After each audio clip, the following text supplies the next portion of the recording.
They hanged Saddam Hussein on the first day of the Feast of the Sacrifice, Eid al-Adha, the 30th of December, 2006. It was not a dignified execution.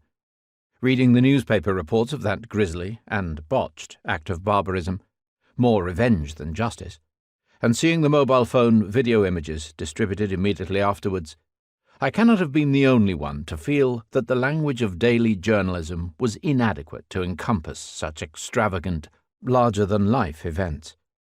The cruel tyrant's army crumbles away. He himself escapes, disappears from sight for a time, but is eventually discovered, filthy and heavily bearded, cowering like an animal in a hole in the ground. He is taken captive, publicly humiliated, held in solitary confinement for 1,000 days, and put on trial before a tribunal whose verdict is a foregone conclusion. Hanging him, his exultant executioners almost tear off his head. As in biblical times, God took to speaking to men again, instructing the makers of history.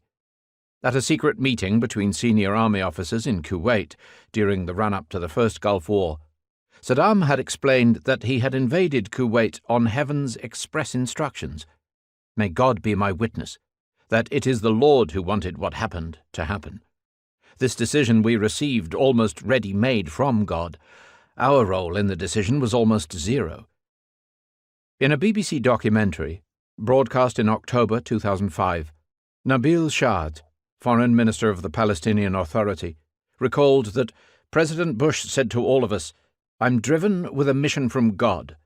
God would tell me, 'George, go and fight those terrorists in Afghanistan,' and I did. And then God would tell me, 'George, go and end the tyranny in Iraq,' and I did.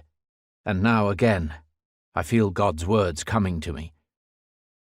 It would have come as no real surprise had the conflict begun with a voice booming out from heaven, crying, "O President Saddam," and continuing, as in the book of Daniel, chapter 4, verse 31, "To thee it is spoken, the kingdom is departed from thee, and they shall drive thee from men, and thy dwelling shall be with the beasts of the field.